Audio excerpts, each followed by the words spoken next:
Something I've just been really thinking about lately and noticing lately is the growing pains of becoming an adult.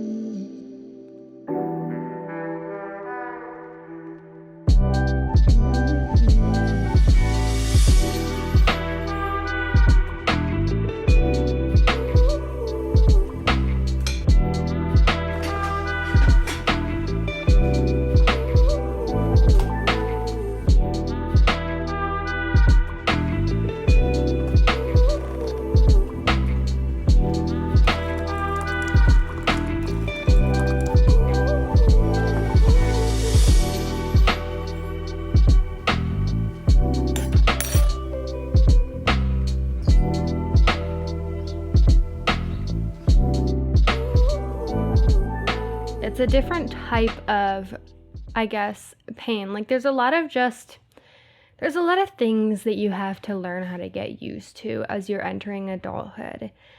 And one of the things that I have just been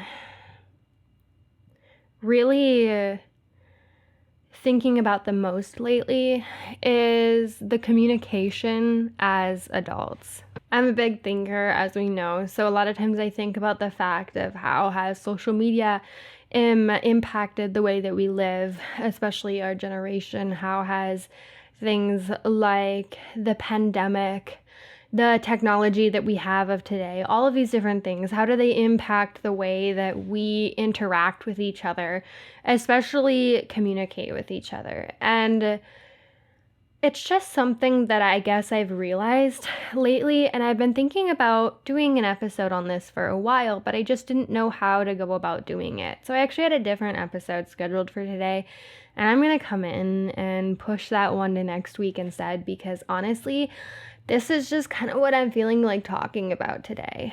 I think, especially with the political landscape of today and having social media and seeing so many things online and seeing the arguments and the conversations that end up happening, this is a time where growing and becoming, like going into your period of adulthood, entering this new era in life can be really difficult. And as someone who has been doing that, I really want to validate that. And I think that it's time that I don't know, I feel like it's something that I haven't at least felt as validated on.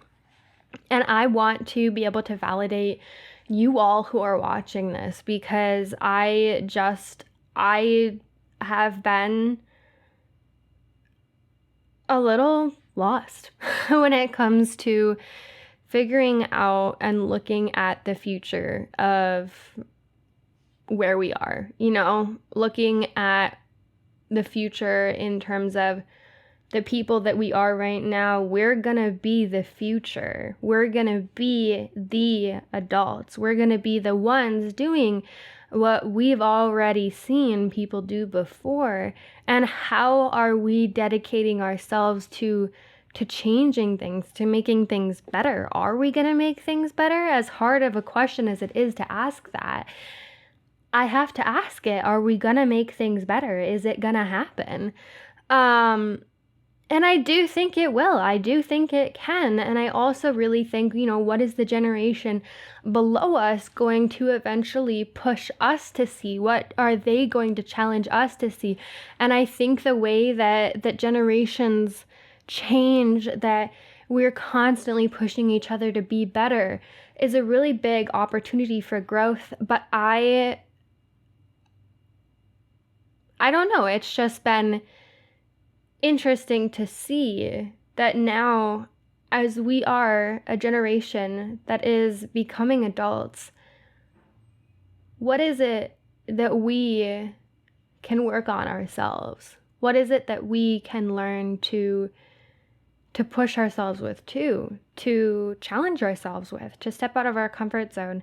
And one of those things that I've really been thinking about as our generation, I think that something, as a generation that has been through social media, through a pandemic, all of that. I think one thing that we can work on, and I'm going to say it, and I know that some people might disagree, and I know that this might anger a few people, but I do think that us as a generation, one thing that we can work on is our communication skills. And I think that all generations can work on it. But as a generation that is entering adulthood right now, I think that it is something that we can take and use to our advantage. I don't know, maybe not everyone has had this, but do you remember your first argument with someone your age? I remember, I guess, at least one of my first arguments that was really difficult for me was in middle school. Or no, it was less than that. It was elementary school. And I was having an argument with one of my friends, and we disagreed on something. I don't even remember what it was. And I remember going home that night and telling my mom about it and being like, Mom, she just doesn't understand, you know? And I can tell you right now that she's probably watching this episode and laughing about it because she probably knows who she is. We're still like best friends. So, but I remember being like, Mom, she doesn't get it, you know? She just doesn't get it. Like, I just, you know, like that anger of being a kid and dealing with the first stress that you have of realizing that not everyone thinks the exact same way as you. And that anger of like, well, they just have to get it, you know?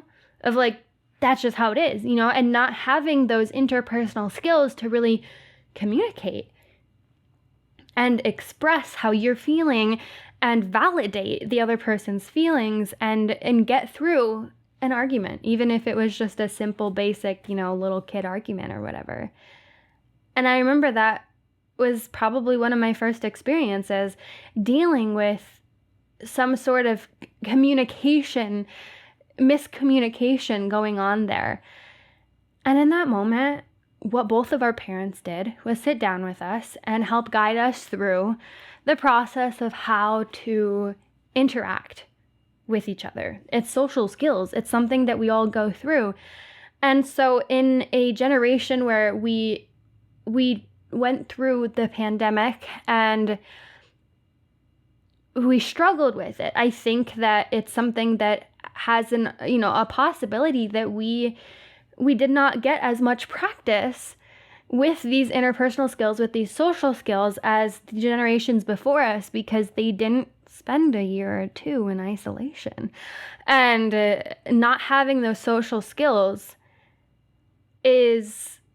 I feel like it can really impact us. I know, at least for me, it really impacted me. And when I came back to classes afterwards, it was like, oh my God, I have to talk to people again, right?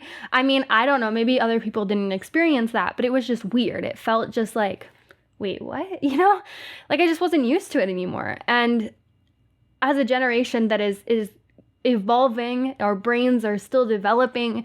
We are in an era where we are just like, you know, we're making a change, we're pushing for change, we are challenging other generations, we are going after what we believe is right. I think that communication is a key point where we know what we're doing, but also we can improve so much more.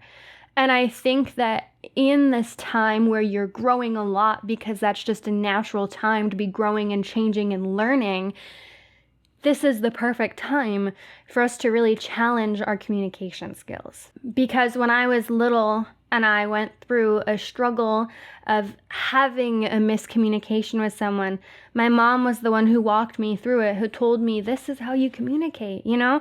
And if things got difficult, our parents would get involved. Our parents would work on solving the issue with us. Our school, if it had to get to the school, would work on solving the issue with us. And yes, there are still mediating factors that can help us with this. But when you're entering adulthood, that's all of a sudden looking at it like, oh my gosh, I am that adult. I am that adult who's supposed to know how to communicate, who's supposed to know how to deal with disagreements, who's supposed to know how to live, to do things. And there's so many growing pains that come with adulthood, but I just really want to focus on that communication one. Suddenly it's like, wait, I don't have someone telling me the answers anymore. When you were little, you had someone telling you this is the correct way to respond. Things get really complicated when you get older. And it's something that is a growing pain. It's something that becoming an adult, it can be really difficult. And it's that realization of as you are becoming an adult that things don't get perfect. I guess I had this idea when I was younger that, all the disagreements in elementary school and middle school, the drama, all of it, like, it's little kid stuff. It'll go away. No, not necessarily. Everyone communicates differently. Everyone thinks differently. Everyone has different ways of going about doing things. And so we're bound to run into arguments or disagreements with each other.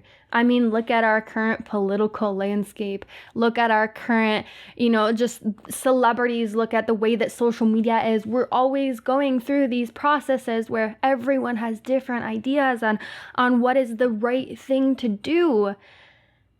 And in that situation, you realize that it's a lot more complex than just your mom telling you, this is how you do it right.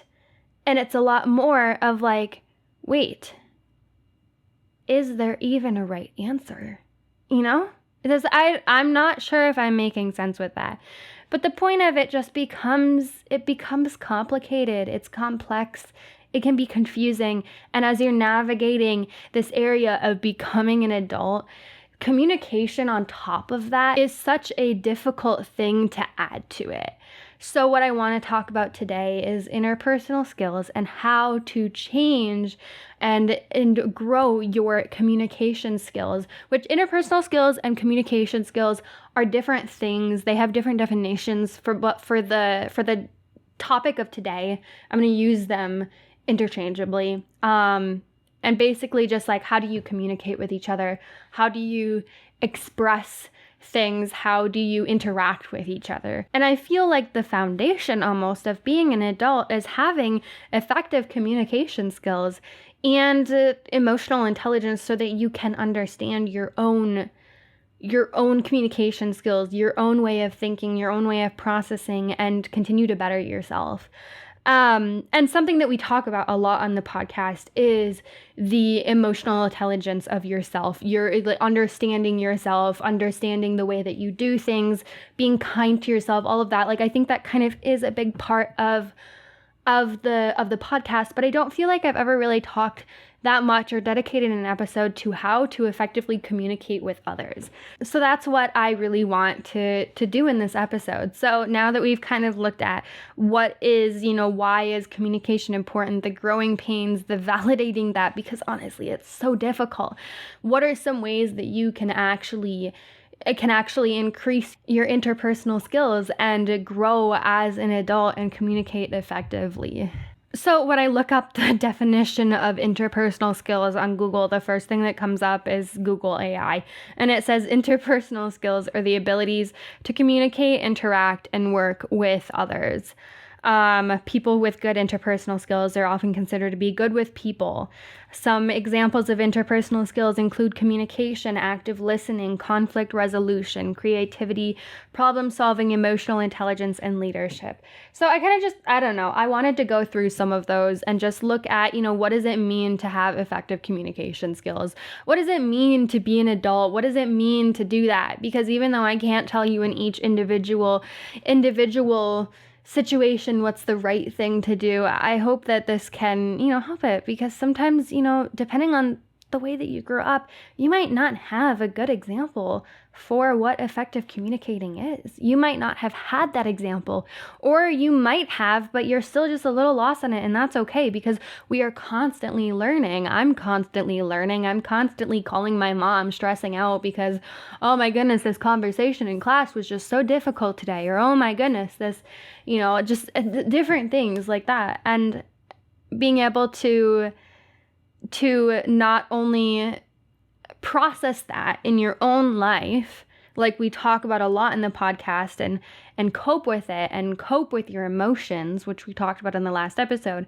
but also to follow up on that and be able to figure out how to effectively communicate and problem solve and conflict resolution, like the Google AI said. Thank you, Google AI. So I feel like, for me at least, one of the most effective things in learning to communicate with others is being able to put myself in other people's shoes. And it's not fun. It's very difficult. And this is something that I was really lucky to have grown up with a lot, because my mama is an amazing woman, and she really taught me that one of the most important things in life is being able to put yourself in other people's shoes and to listen and respect each other. So that itself, I mean, I've been really lucky to grow up with that and have a lot of practice with it, and a lot of practice questioning myself and questioning, am I listening, and being careful to put myself in someone else's shoes. And so I think that's really one of the core aspects of bringing your own emotional intelligence to the world around you, and communicating it with others, is being able to do that. Because I do think, as a human being, I can say that when someone does not feel like they're listening to what I'm saying, when someone feels like, when it feels like I'm not being heard, when it feels like someone is disagreeing with me, someone is, it almost feels like an attack. And when I feel attacked, I get defensive. That's human nature, to get defensive, to want to be right? And so in the art of being able to put yourself in someone else's shoes, which is not easy, but being able to do that helps you, so that when you're communicating, you're able to help validate the other person, even if you disagree with them. So even if, this person who's talking to me disagrees with what I'm saying, if they're listening to me and actively, making eye contact, or actively listening, or actively, seeming like they're really hearing what I'm saying, I'm going to be able to let my guard down a little bit and breathe a little bit. And maybe our communication is going to be a little bit better, because that defensiveness is not as high as it was before. It's not, I'm always probably going to be defensive if I am feeling like I'm wrong about something, right? I mean, that is human nature.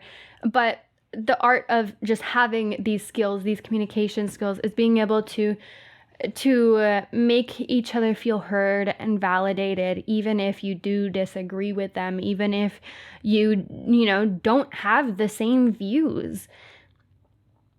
So one way that I like to do that is, even having a conversation with someone and then saying like, yeah, I hear what you're saying, and if it's okay with you, can I have a little bit of time to think over it? That is, I think, one of the biggest things that is helpful for me, because in order to really put myself in someone else's shoes, I have to have the time. I can't just right away be like, oh, this person, is thinking something that I completely disagree with, but I'm just going to agree with them. I can't do that. I think it has to be authentic. It has to be genuine. And so being able to sit down at the end of the day and think, okay, this person has this thought process, and recognize that the environment around you impacts you as well. So maybe this person has had experiences that I haven't had that have impacted their views, or I've had experiences that they haven't had that's impacted my views. And being able to sit down and be like, well, if I was this person and I lived their life, I, had the experiences that they had, what would I think? Or if I wasn't me, what would I think? Or sometimes I even think about it backwards and think, if this person thinks this way, why might that be? So how can I say this in the best, how can I convey this message across? Sometimes I'll look almost like backwards in that process at a person, almost to look at it like, okay, someone has this opinion. Why? Oh, maybe the way that they grew up solidified that opinion for them. Or maybe the way that they express themselves solidified that opinion for them. Maybe their experiences solidified that opinion for them. And it doesn't mean that you have to agree with the opinion. It also doesn't mean that that opinion is wrong. To challenge your own point. But to be able to at least understand a little bit of why this might be the way that someone else is thinking or communicating helps you almost take a little bit of a deep breath and be like, okay, because somehow recognizing or just understanding that, like, yeah, we are all human and we all have different experiences and we all may have different views on things somehow makes it feel a little bit less heavy, at least in my own experience. And another thing that does also help is, as much as we hate it, playing devil's advocate with yourself. When I am really, really feeling strong about something, I will actively play devil's advocate with myself. And I will recognize this. I have OCD-like tendencies in many aspects of life, and I do have rumination type OCD. So I do know that when I'm thinking about something, I tend to overthink it. So I'm just going to recognize that right now before I say this. But one thing that I like to do is to really think of a specific situation. Don't take it overboard like I do, please. But to think of a specific situation and think of, okay, what are different possibilities of how this might be wrong? So this comes into where, like, really big, like, things like ethical situations or your beliefs or your morals or your values, things like that. Like, to really look at, like, okay, where is a situation where someone might not have this value, where someone might not agree? What might their argument be towards it? Or like, just play devil's advocate with yourself, because I do think that to solidify anything or to really know what you truly believe, the way that you truly want to think, the way that you truly want to live, you have to question yourself. Because if you don't question yourself, how do you really know what's what, I guess, is my thing there. So I do sometimes, like, almost playing devil's advocate is like a little game for me. And sometimes when people are questioning me, I welcome it, because I'm like, you know what, you can play devil's advocate with me, because this is not only helping you understand the way that I think, but it's also helping me understand the way that you think. And I think that I feel like communication is just this, like, process of, like, communicating, of, like, sharing ideas, expressing yourself.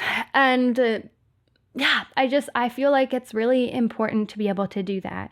And then the last thing is, one thing that has been really helpful for me is recognizing feelings versus actions and words.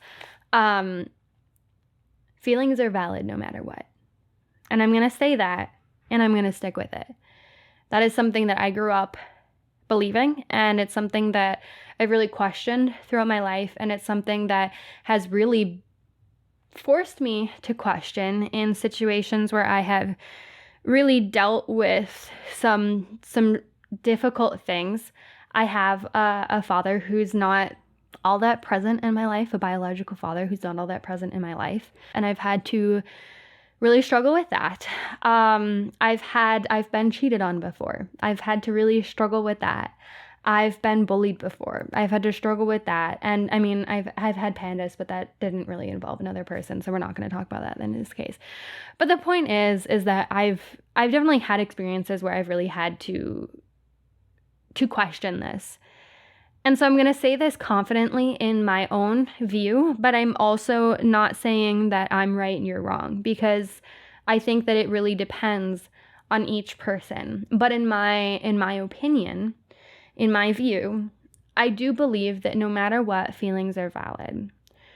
No matter what, my feelings are valid, and the other person's feelings are also valid. All of these different situations where things can get really difficult, not only are my feelings valid, but someone else's feelings are valid too. Because something that I say over and over again in this podcast is that you can't really control your feelings. You can't change your feelings.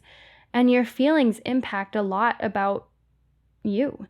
And I do think that no matter what, your feelings are real and valid. If you're feeling hurt about something, how can someone come up and tell you that well, you shouldn't feel hurt about it because you just shouldn't, right? Or, well, you feeling hurt about it is dumb. Like that hurts itself. And I don't think that in any case your feelings are dumb. I don't think that in any case your feelings aren't your feelings. I don't think that in any case, no matter what you do, your feelings are there. But I do think that there is a big difference between feelings and your response to the feelings. And to me, that's what, counseling is all about. Interpersonal skills are all about. All of these things are all about, to me, at least in my own experience, and there are other aspects of it too. But to me, a lot of what I go through is figuring out in my own feelings, how can I accept these feelings and know that they are, yes, they are valid, they are real, they are here, and also continue to do my best despite them. And sometimes that means going through some really difficult things. And sometimes that means that you have to feel a feeling like anger and then not act on it. Instead, you sit down and you say, okay, I'm angry right now. What am I going to do about it in the best way possible? And that right there is an interpersonal skill to me, because it's both an interpersonal and intrapersonal, which intrapersonal is understanding your own feelings and coping with that, the emotional intelligence part of it. And being able to have a feeling and then respond to it in a respectful way can be really, really difficult. So in a situation where you are dealing with miscommunications, with misunderstandings, with another person that you don't necessarily agree with, being able to validate the feelings is so important. Being able to validate that, yes, you feel that way, and I understand why, and I respect that, and I'm glad that you are telling me that you are feeling that way. I think that's really important, but that doesn't take away the fact that if you are having a miscommunication because of what someone did or because of what you did, it doesn't take away the fact that, like, yes, the feelings are valid, but that doesn't mean that the action is okay, right? Like, a big example here, but like thinking about like when you're kids, right? Or something like, someone may be angry that someone stole something of theirs or took something of theirs as a kid. And you have two options on how to respond. You have the option to yell at them and get mad and call them names, or you have the option to go and talk to your teacher and say, hey, I think that maybe someone took this. What do I do? Type of thing. And those two things, what you want to do is probably go yell at them and call them names, because I think we can all agree that that sounds really fun to do sometimes. But probably the most effective thing to do is going to be to talk to your teacher and say, what do I do? Or to take that mature route there. And so I think that that's where, in interpersonal skills, I think that a lot of times when something happens that we disagree with, that is an action or a response or words or anything like that we disagree with, at least I know for me, it's easy to forget that this person probably did it because of a feeling that they're feeling. And to separate the two and to be like, hey, no, I don't agree with what you did or what you said, or yes, I am hurt by what you said, or something like that. And at the same time, I'm guessing that you did it because of a reason. And I want to validate that reason. I want to validate that feeling that led to it. And in no way am I saying that that reason is not valid. But I do think that the approach that you took hurt me, or I do not agree with it, or something like that. And this depends on the situation too. Sometimes it's not because of that, right? It really depends. All of these skills depend on each situation. But I think being able to have an understanding of the skills and practice them And also have your own emotional intelligence, being able to continue working on growing in your own life, on becoming the best that you can possibly be, on being able to process your own emotions, on being able to understand your own emotions. It really helps. Like, I do think that before you can do anything for anyone else, before you can, have effective communication skills, you have to have those communication skills with yourself first. How am I going to communicate effectively with someone else if I can't communicate effectively with myself? If I can't communicate effectively, if I can't understand my own emotions? So I do think that the very first step in all of it is being able to work on yourself. And I think that it's the core of it all. And I think that as we are entering adulthood in this generation, or if you're from a different generation watching this too, that's very welcome.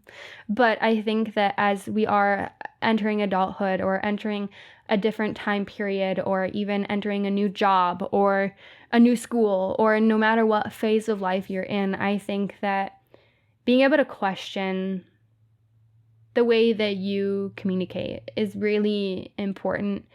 And also being able to grow in the way that you communicate, because I do think that communication it's important in life.